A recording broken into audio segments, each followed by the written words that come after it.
오늘 창세기 5장 21절 말씀부터 우리 24절 말씀까지를 보면 우리 믿음의 사람이었고 또 죽지 않고 하늘나라에 하나님 앞에 부름을 들림을 받은 에녹에 관한 이 말씀을 하고 있습니다. 21절로 24절에 있는 이 말씀, 짧은 말씀이지만은 우리 이 말씀을 보면 하나님과 동행하였더라. 에녹이 하나님과 동행하더니 동행하며 라고 하는 이 말씀이 강조되어 있는 것을 우리가 보게 됩니다. 에녹은 하나님과 동행한 사람이었다 라고 했는데, 오늘 이 말씀을 보면서 우리는 누구와 동행을 하고 있느냐, 나의 동반자가 누구냐 라고 하는 이 제목으로 우리 말씀을 생각하고 또 하나님의 은혜가 이 시간 우리 가운데 임하기를 축원합니다. 가끔 우리가 어느 아파트 앞이나 또 이런 집 앞을 지나가다 보면 버려진 가구들을 볼 수가 있습니다. 그야말로 차곡차곡 어쩌면 사랑을 쌓아두었던 장롱들이고 또 포근한 잠자리를 제공해 주던 침대고 지식을 더해 주던 책상이나 책장 같은 이러한 것들이 처음에 샀을 때에는 세상에서 가장 좋게 느껴졌던 그런 가구들이 아니겠습니까? 그러나 어느덧 세월이 흐르면서 바로 그렇게 정겹던 좋았던 것들이 다 낡아지게 되고 손때 묻은 흔적이 정감도 있지만은 그러나 언젠가는 버려야 할 때도 있다고 하는 것입니다. 처음에 그렇게 좋다고 생각되고 느껴지더니 또 세월이 가면 어떤 때는 낡아지기도 하고 또 실증이 나기도 하고, 그래서 우리는 그런 것들을 이렇게 바꾸며 세상을 살아갑니다. 어느 비 오는 날인데 어느 아파트 앞을 가서 보니 젖어 있는 그런 가구들을 보았습니다. 아무도 눈길을 주지 않고 또 버린 사람들의 마음은 모르겠지만은 그런 어떤 외로운 모습으로 버려진 것들을 볼 때면 괜히 어떤 한 번쯤 우리가 찡한 생각을 할 수 있기도 한 것이지요. 우리가 세상을 살아가면서 이 세상에서 당하는 제일 슬픈 일이 뭐냐라고 생각을 하면 언젠가는 좋다고 정말로 하다가도 어떤 때는 가장 나의 애용품으로 이렇게 이용을 하다가 이용의 가치가 떨어지게 되면 미련 없이 버림을 당하거나 또 우리가 이렇게 정말로 이별을 해야 한 사람이든 어떤 물질이든 내게서 떠나가게 되면 어쩌면 이것이 우리가 가장 슬픈 일이 아니겠느냐, 또는 고독한 일이 아니겠느냐, 공허하고 허무한 일이 바로 이런 것들이라고 우리는 생각을 합니다. 사람들은 그렇게 말합니다. 우리가 공허함을 느끼고 마음속에 어떤 쓸쓸함을 느끼는 이유도 나의 마음속에 즐거움을 주는, 내 마음에 어떤 기쁨을 주는 진정한 동반자가 있다면 우리가 정말로 공허하고 쓸쓸한 마음을 갖겠느냐라고 하는 것이죠. 그래서 아무리 힘들고 어려운 일이 있다 할지라도 내가 누구와 함께 있느냐, 내가 누구와 함께 길을 가느냐, 내 옆에 동반자가 누가 있다면 우리는 외롭지 않고 쓸쓸하지 않고 때로는 고독하지 않고 우리는 인생을 살게 되는 줄 믿습니다. 나를 믿어주고 또 나에게 격려를 해주고 때로는 나에게 용기를 북돋워 주기도 하고 내 손을 잡아주고 끝까지 함께 할 수 있는 바로 그러한 동반자가 있다면 우리는 이 세상을 살아가는 동안 정말로 기쁨으로 감사함으로 나아갈 수 있게 되는 줄로 믿습니다. 그런데 우리는 문제가 있습니다. 며칠 전에는 TV를 보면서 동행이라고 하는 프로그램이 나옵니다. 그래서 잠깐 그 TV를 보는데 정신적으로 조금 문제가 있는 아들을 데리고 사는 어느 병든 아버지의 이야기가 나옵니다. 두 사람 중에 한 사람만이라도 건강하다면 그래도 그렇게 안타깝진 않겠지만은 아들은 정신적인 문제가 있고 아버지는 정말로 어떤 과학적으로도 현대의학으로도 고칠 수가 없는 바로 그런 질병에 걸려 있습니다. 아버지에 대한 자세한 것을 알지 못하는 이 아들은 그러한 사정을 알지 못합니다.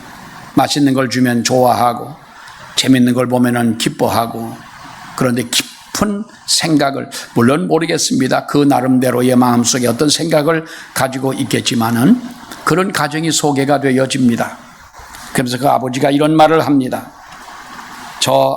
내 아들이 나보다 하루라도 먼저 죽었으면 좋겠다는 거예요.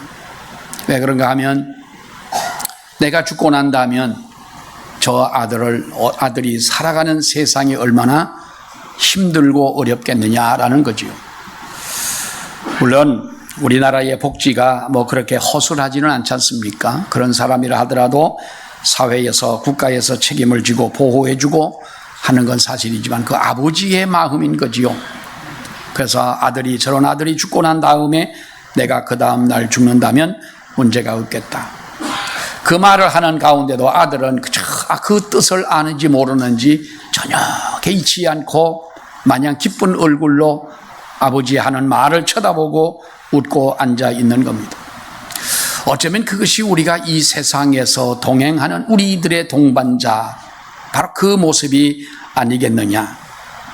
사랑하는 여러분, 이와 같이 우리 인생의 동반자는 항상 끝까지 할 수 없다라고 하는 것이죠. 언젠가 문득 우리 곁을 떠납니다. 때로는 우리가 다른 사람의 배신 때문에 아픔을 안겨주기도 하는 것이 사실입니다. 사람이 사람에 대한 믿음이 깨어진다면 거기에서 오는 아픔을 우리는 정말로 감당하기 어렵다고 하는 것입니다.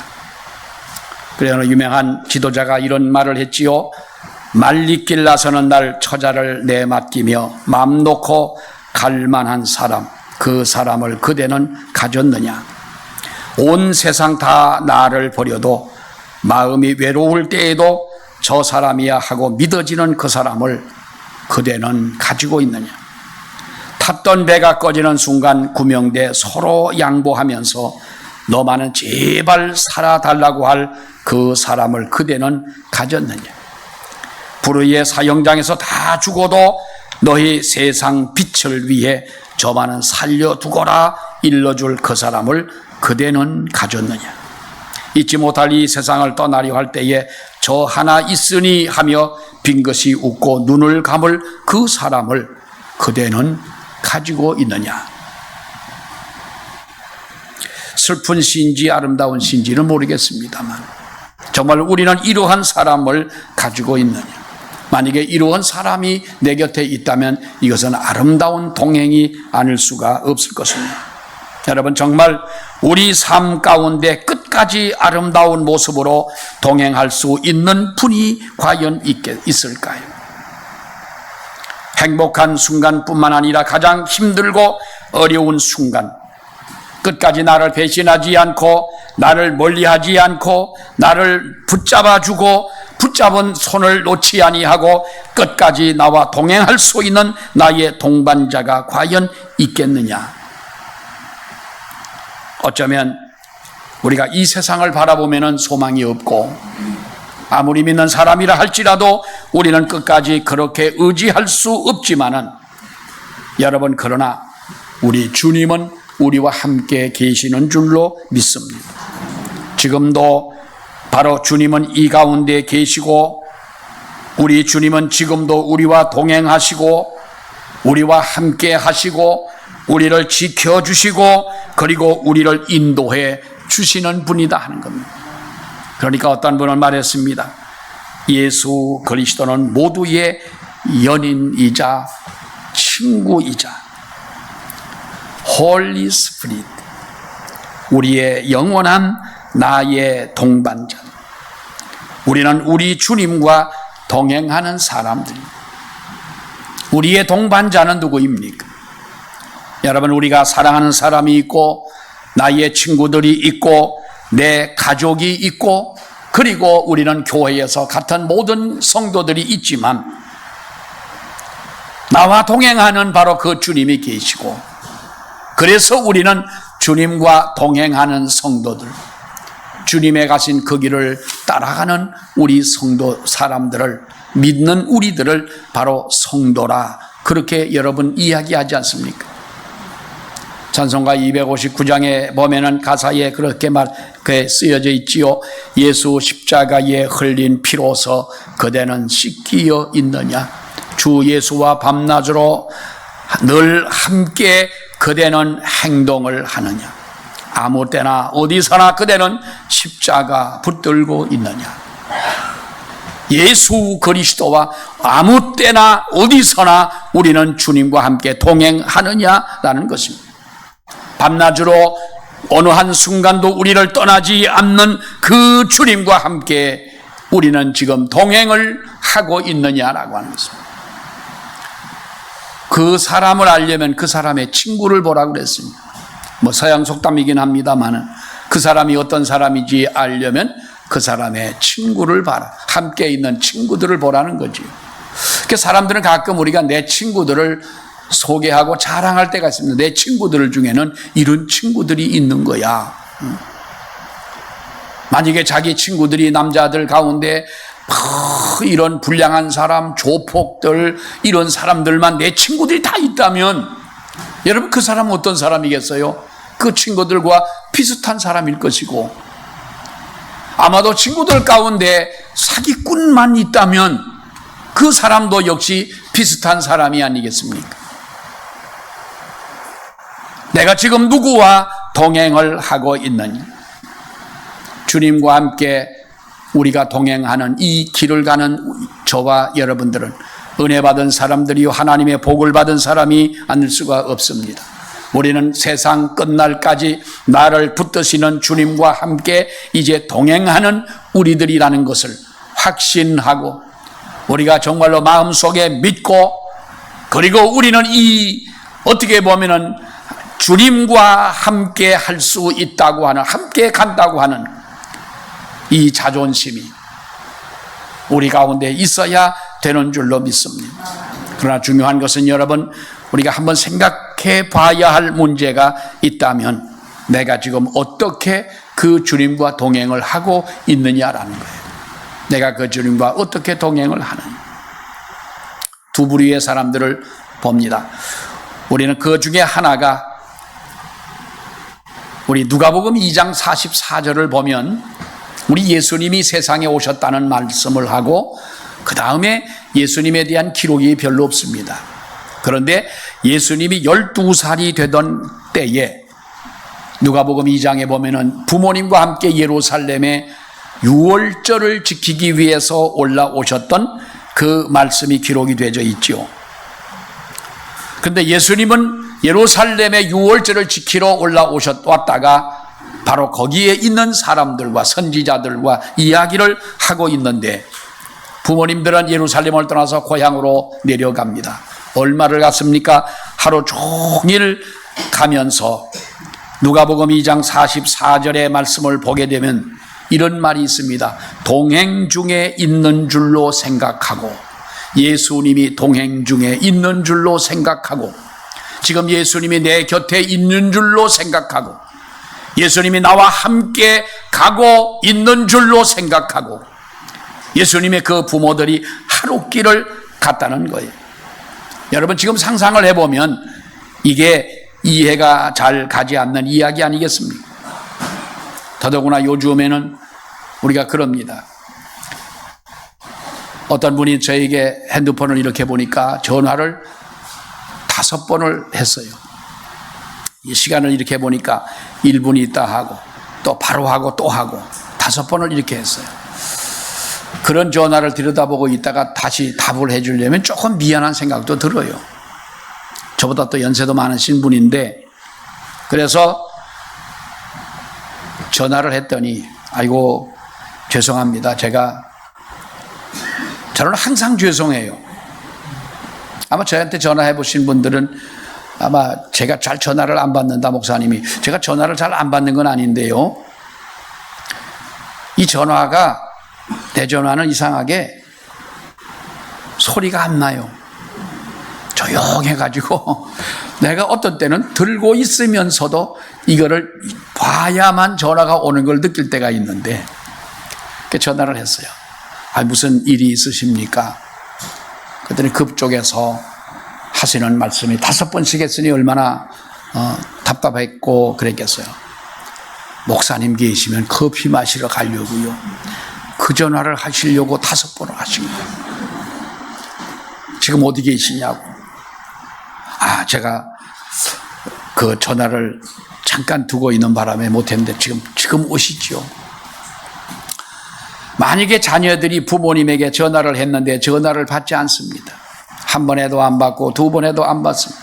아침에 해도 안 받고 점심에 해도 안 받습니다. 그러면 여러분 너무 불안해하는 겁니다. 우리 사람들 요즘에 여러분 그렇잖아요. 잠시만 어떤 소통이 안 돼도 불안한 지금인데, 어쩌면 예루살렘이라고 그 복잡한 도시에 왔다가, 예루살렘 성에 왔다가 하루 길을 가면서 어떻게 예수님이 옆에 같이 있는지 없는지를 확인도 하지 않고 그냥 생각에 동행하는 줄로 생각했더라는 것입니다. 많은 사람이 모이는 집회이기도 하지만 그럴수록 더욱더 부모는 12살밖에 되지 않은, 12살이면은 자기 판단도 있고 또 자기가 할 만한 그런 나이가 되기는 했겠지만은, 그러나 가장이 해야 할 일이 뭐겠습니까? 자식을 돌보고 살피고 그를 데리고 안전하게 가는 것이 여러분 그 부모의 할 일이 아니겠습니까? 사정은 우리가 있겠다고 생각을 하지만, 여러분 우리는 이 모습을 보면서 예수님을 잃어버리는 유형의 사람들이 이런 사람들이 아닙니다. 물론 마리아와 요셉, 예수님을 낳아준 그 부모의 믿음이 없다라는 말은 아닙니다. 물론 이 한 그림을 우리가 볼 때에 동행 중에 있는 줄로 생각하고, 이 말은 다른 말로 한다면 착각했다는 말이에요. 착각을 했다. 여러분, 우리가 착각이라는 것이 뭡니까? 어릴 때 한 번씩 우리가 학교에서 실험을 하잖아요. 물을 담아놓은 통에 젓가락을 이렇게 물속에 담그면 이 젓가락이 똑바로 보이는 것이 아니라 이것이 휘어져 보이게 됩니다. 꺾어진 것처럼 보이게 되는 거죠. 굴절이 생겨집니다. 이 현상을 가지고 착각이라고 하는 거예요.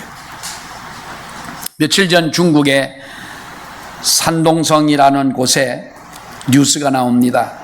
신기루가 이렇게 생겨지는데 오전 11시부터 오후 4시까지 이 신기루가 이제 이런 현상이 생겨진다는 거예요. 그거 신기루를 카메라로 찍어가지고 뉴스 시간에 보내주는데 정말 똑같은 거예요. 바닷가고 그 사막 있는 곳에 이 신기루가 나타나는데 어쩌면 그렇게 파도가 치고 바닷물이 출렁이고 나무 같은 것들이 이렇게 보이는, 근데 그것은 실제적으로 있는 것이 아니라는 거지요. 왜 11시부터 4시까지 가장 이 뜨거운 때에 불안정한 대기층에서 빛이 굴절하면서 생기는 현상인데, 실체의 위치가 아닌 다른 위치에서 보이는 바로 그런 현상이 바로 신기루라고 하는 것이지요. 여러분, 우리의 믿음이 마치 물속에 담겨져 휘어져 나타나는 현상처럼 그렇게 보여져서도 안 되는 것이고, 우리의 믿음이 신기루처럼 실체는 없으면서도 실제 마치 있는 것처럼 보여지는 그러한 믿음이 돼서도 안 되는 것입니다. 이런 착각 속에 빠져서 확실하지 못한 믿음을 나는 참 믿음으로 생각을 하고, 내 믿음은 완전한 믿음이고 확실한 믿음이고 정말로 나는 좋은 믿음이라고 생각하는 이 믿음이 바로 착각이라고 하는 거예요.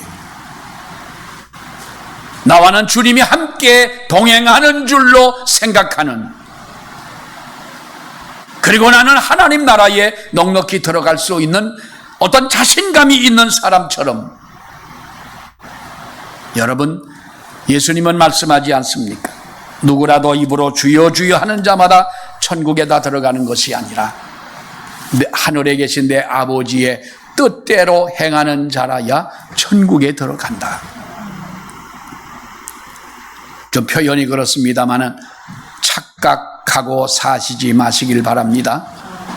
정말로 우리가 주님과 동행하는, 날마다 순간마다 나의 믿음을 뒤돌아보는 이런 믿음이 있어야 될 줄로 믿습니다. 우리가 또 한 부류의 사람을 보면은 예수님과 한 배를 타고 가던 예수님에 대한 이야기가 마태복음 8장에 보면은 기록이 되어 있습니다. 예수님과 제자들은 어디를 가도 늘 함께 했습니다. 떨어져 있는 적이 없었지요. 하나님의 복음을 전할 때도 제자들과 함께였습니다. 병든 자를 고칠 때에도 함께 하셨습니다. 죽은 자를 살리실 때에도 주님은 제자들과 늘 함께 했던 것을 볼 수가 있습니다. 이때의 제자들의 그 마음은 여러분 어떠했을까요? 가히 우리가 짐작이 가지요. 저 바닷가에 고기를 잡고 천한 삶을 살았던 사람, 어느 누구도 알아주지 않는 저 그 산골에 정말로 고통 속에 살아갈 수밖에 없는 그러한 사람들을 우리 주님이 부르셔서 제자로 삼으시고 지금까지 보지 못한 그러한 기적을 보이면서 주님과 함께 동행을 하는 것입니다. 여러분, 물고기 2마리와 보리떡 5개를 가지고 5,000명을 떼어서 먹일 때에 아무리 떼어줘도 모자라지 않는 이런 현장에 있던 제자들의 마음은 어떠했겠느냐 하는 겁니다. 흥분이 되고 자신감이 있고 주님과 함께라면 조금도 아쉬움이 없는 그런 믿음을 가지고 살아오는, 동행하는 바로 이 제자들이 아니겠습니까? 어디를 가도 두려움도 없고 부족함도 없을 것이라는 믿음으로 그들은 바로 주님과 함께 했던 것입니다. 그래서 여러분 성경을 보세요. 그들이 그물을 버리고 배를 버리고 부모를 떠나서 모든 것을 버리고 주님을 따르지 않습니까? 그런데 마태복음 8장에 말씀하고 있는 것을 보면은 배를 타고 주님과 함께 이제 갈릴리 바다를 건너가실 때 어느 정도 가니까 돌풍이 불고 파도에 배가 이제 물속에 파도에 부딪혀 파손되기 직전인 것입니다. 그러면 예수님에게 의지하는 것보다 자기들이 그거를 해결했어야 되지 않겠어요? 이 사람들 중에는 여러분 그 갈릴리 바다에서 평생을 살아온 베드로와 같은 제자들이 있지 않습니까? 이제 죽게 된 자기들의 그 상황을 보면서 우리 예수님을 깨우며 뭐라고 그럽니까? 그래도 그 상황에 주님은 잠들어 계신 거예요. 주여 우리가 죽겠나이다. 이 말이 무슨 말입니까? 주님 한번 일어나 보세요. 지금 상황이 이렇습니다. 우리가 지금 죽게 되었나이다 하고 우리 예수님을 깨울 때 주님이 일어나셔서 제자들을 보면서 뭐라고 말씀합니까? 이 믿음이 적은 자들아, 그런 거예요. 당장 배가 바다에 빠질 위기고 모두가 곧 죽을 수밖에 없는 그런 상황인데 주무시다 일어난 우리 예수님께서 하시는 말씀은 믿음이 없다고 꾸짖는 그 상황을 생각할 때 이것은 앞뒤가 맞지 않는 일이에요. 주님이 일어나 보실 때 정말 이런 상황이로구나. 깜짝 놀라서 제자들을 위로해 줘야 될 텐데 왜 제자들에게 믿음이 없다고 이렇게 말씀을 하십니까? 마태복음 8장 전후를 저를 보게 되면 마태복음 8장에 있는 말씀만 보더라도 여러분 우리 예수님께서 이 배를 타고 건너가시기 전에 기록된 말씀이 나병 환자를 고쳐줬고 백부장의 하인을 고쳐줬고 베드로의 장모를 고쳐줬고 그리고 많은 병자들을 고쳐줬더라는 거예요. 나병은 고침받는 병이 아니잖아요. 그리고 백부장의 하인을 고쳐주는 거기에도 보면은 놀라운 우리가 체험하지 못하는 그 기적이 있지 않습니까? 이런 기적을 베풀고 배를 타고 건너가다가 파도를 만났을 때에 주여 우리가 죽게 되었나이다고 말하는 제자들의 그 모습은 주님이 말씀하신 믿음이 적은 자들이라고 책망하는 그 말씀과 우리는 거기에서 이해가 되는 거예요. 그렇게도 너희가 나를 믿지를 못하느냐. 조금 전에 배를 타고 오기 전에 너희가 보았던 그것을 잊어버렸느냐. 그리고 내가 누구냐. 예수님이 누굽니까? 베드로가 말하기를 주는 그리스도시요 살아계신 하나님의 아들이십니다. 하나님이십니다. 하나님이 하시는 모든 그 일을, 그것이 곧 우리 주님이 하신 일이 아니겠습니까? 이 말씀을 보면 아무리 능력이 있는 주님이시라도, 말씀으로 천지를 창조하신 우리 주님이시라도 그 주님이 내게서 멀리 계시고 나와 교통할 수 없는 그런 관계에 계시고, 그리고 그 주님이 내 마음속에 계시더라도 주무시고 계시는 그러한 주님이시라면 우리는 여러분, 나와 주님은 아무런 상관이 없는 것 아니겠어요? 우리가 하나님 앞에 믿지 않는다면, 그 주님을 믿지 않는다면, 그 주님 앞에 기도하지 않는다면, 우리가 하나님 앞에 예배하지 않는다면, 하나님을 찬양하지 않는다면, 우리가 깨어있지 못한다면, 그리고 주님을 흔들어 깨우지 아니하니, 아무리 그러한 주님이라 할지라도 우리의 입으로 시인하지 않는 한은 나와는 아무런 상관이 없는 주님이 아니냐. 한 배에 동승하여 함께 시간을 보내고 함께 그 바다를 건너간다 해도 그것은 동행했다라고 할 수는 없다는 겁니다. 혹시라도 우리는 주님과 함께 길을 간다고 하면서도 그 주님은 우리 안에서 아무 일도 하지 않으시는, 주무시는 주님은 아니시냐? 나와 아무런 상관이 없는 그 주님이 아니시냐? 여러분, 우리는 우리의 믿음을 한번 생각해 보십시오. 지금까지 주님과 동행했다 하면서 과연 그 주님이 나와 어쩌면 이 커뮤니케이션이 제대로 되느냐는 거예요. 내 말을 들으시고 내가 그 주님의 음성을 듣고 내가 그 주님의 뜻을 따라 살아가는 우리들이, 우리의 동반자, 내 평생에 동행하실 분은 그러나 이 예수님밖에 없는 줄로 믿습니다. 오늘 우리가 창세기 5장의 말씀을 보았습니다마는 하나님과 동행한 사람의 대표적인 인물을 들자면 에녹이라는 사람이지요. 에녹은 성경에서 자세하게 기록되고 소개하지는 않습니다마는 에녹은 65세에 무두셀라를 낳았고, 무두셀라를 낳은 후 300년을 하나님과 동행하며 자녀를 낳았으며 그는 365세를 살았더라. 에녹이 하나님과 동행하더니 하나님이 그를 데려가심으로 세상에 다시 있지 아니하였더라. 동행이다. 동반자라는 말이지요. 동반자라고 하는 것은 여러분, 짝이 되어 여러 가지 일을 함께하는 사람이나 집단을 의미하는데, 우리가 영어로 파트너, 예수님은 나의 파트너. 우리가 파트너가 되고 동반자와 함께 평생을 바른 동행을 하려면 내 고집대로 가서는 안 되는 것입니다. 가는 길이 다르고 가는 방향이 다르고 가는 목적이 다르면 우리는 동행할 수가 없는 것입니다. 같은 길을 간다 할지라도 여러분, 우리가 같은 마음을 가지고 동행할 때에 그것이 아름다운 동행이 되는 것이죠. 결혼할 때 주례하는 목사님이 서약을 하지 않습니까? 검은 머리가 팥뿌리가 되도록.